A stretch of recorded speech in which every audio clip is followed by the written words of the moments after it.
Ini kalau satu porsi harganya berapa nih, A? Seporsi itu 20.000, A. Dapat lontongnya setangkap, gorengannya 2, sama kikilnya 2 potong, A.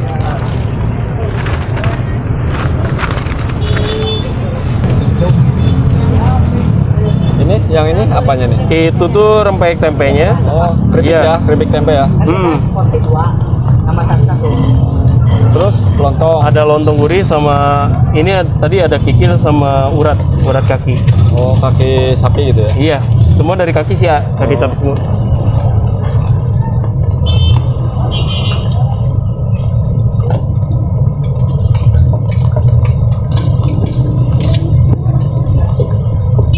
Epi nih, mau syuting nih, mau syuting. Jadi dalam satu porsi ini isinya 3 ini ya? 3 macam, A. 3 macam. Jadi cuman kalau dari kikilnya itu kita bisa bebas lah, bisa bebas milih. Soalnya ini ada kikil, ada tunjang, ada urat kaki, ada cungur kakinya juga, A. Jadi ada beberapa macam gitu. Jadi tergantung selera lah. Biasanya yang paling favorit tuh di sini dari zamannya almarhum dulu, zaman almarhum kakek yang banyak dicari itu tulang muda, cungur kaki, urat. Itu tuh soalnya memang dari satu kaki itu jadinya cuma sedikit. oh jadi sedikit. Iya, nggak kayak kikil. Kalau kikil kan jadinya banyak ya, Iya. potongannya.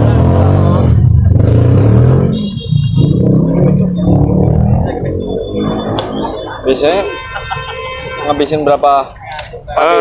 Nah, kalau ini si BFP sih yang apal ya, Oh, soalnya yang bagian dapur mereka perempuan. Kalau kita bagian jualan doang, ah. Berapa generasi ini, Pak? Ini saya udah dicucu, mungkin 3 ya, 3 generasi. Iya. Soalnya kalau buyut tuh nggak sempet terjun dia, cuman nyantumin ide doang. Jadi pas Uyut mau jualan dulu langsung diinin sama kakek, udah aja kakek katanya yang jualan. Nah, ini dari tahun berapa tuh? Ini dari tahun 1975, A. 75 ya? Iya, sebenarnya nama aslinya juga goreng cungur, bukan cungkring. Cungkring itu cuma singkatan aja. Singkatan apa tuh? Singkatan dari cungur kaki pakai garingan, A. Oh, cungur kaki. Kesatu kan kalau goreng cungur itu kalau di bahasa Bogor nih kasar banget ya. Terus ditambah karena orang nyangkanya bagian moncong sapi, padahal bukan bagian kaki.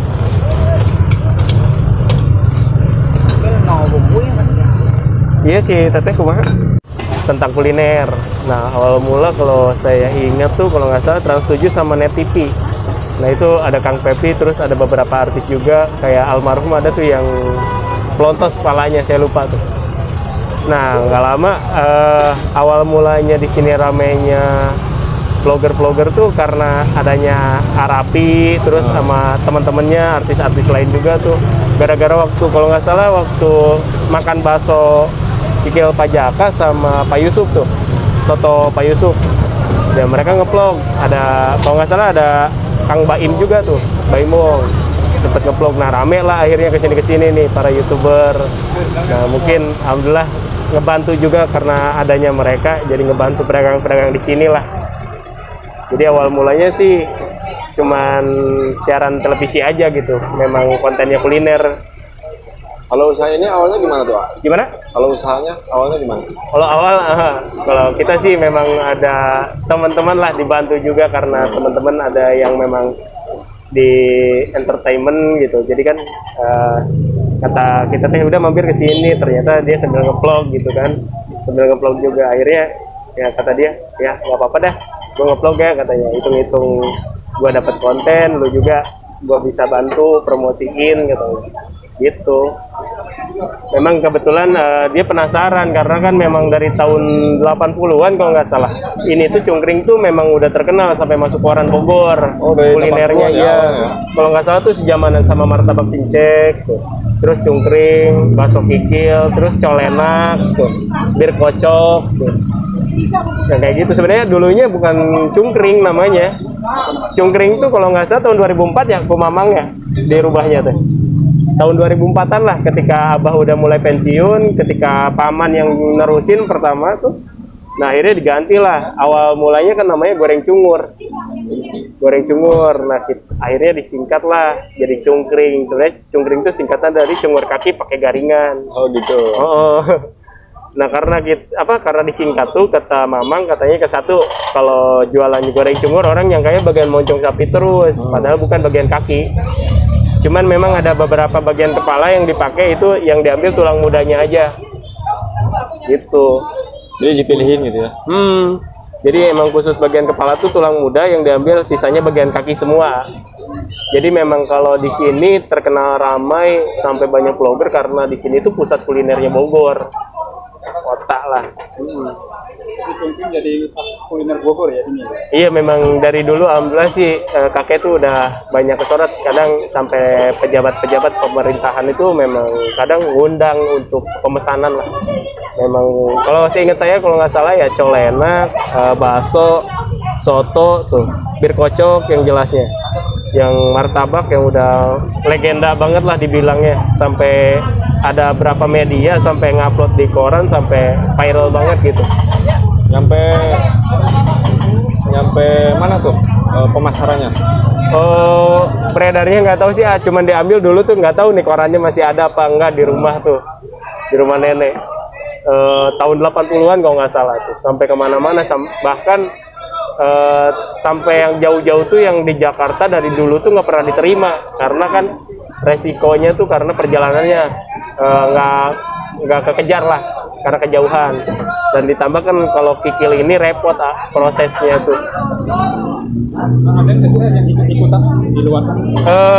Ada sih beberapa, sempat ada yang bilang juga kan katanya ini cabangnya, sampai kemarin dapat ada laporan juga di Jakarta lah, ada di salah satu tempat katanya bannernya semua sama katanya, cuman kita sampai namanya sama, sampai bilang ini cabangnya katanya pusatnya ada di Bogor. Padahal kalau Cungkring Pak Jumat sendiri ini kita nggak punya cabang di mana-mana, cuman di sini aja. Pokoknya di Jalan Surya Kencana, patokannya depan Mega Segar, depannya ini nih ada coffee shop. Pokoknya di sini aja, kita nggak buka cabang di luar. Jadi kita ini cabangnya di sini semua dari pagi sampai sore ya. Jadi cuma diatur waktunya aja. Jadi dibagi 3 shift. 3 shift berarti? Iya, jadi pagi itu ada 2, siangnya 1. Nah yang pertama itu dari jam 6:30 sampai jam 9 itu pakai pikulan. Karena kita nggak mau ninggalin ciri khas. Iya. Nah, kedua tuh pakai gerobak nih Mamang saya. Dari jam 9 sampai jam 1. Nah terakhir nih saya dari jam 1 sampai selesai.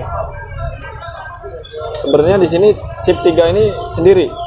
Shift 3 ini dulu saya sendiri. Kalau ini aja sih kalau weekend ini kita berdua karena kewalahan. Nyampe berapa tuh Kang satu hari? Omset itu ya yang lebih banyak sih yang pagi sih ya. Kalau yang siang ya palingan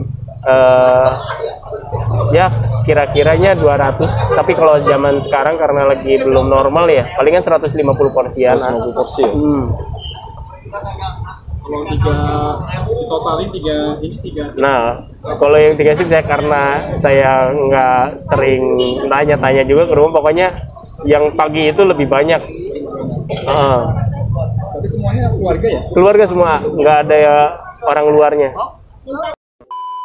Ya intinya kalian kalau mau terjun di dunia usaha itu satu, jangan takut. Harus berani ambil resiko dan harus percaya diri. Intinya banyak ikhtiar, banyak ibadah, banyak berdoa. Harus yakin, insya Allah pasti sukses kalau udah nemu jalannya. Intinya jangan pernah takut aja untuk mencoba. Itu aja sih ya.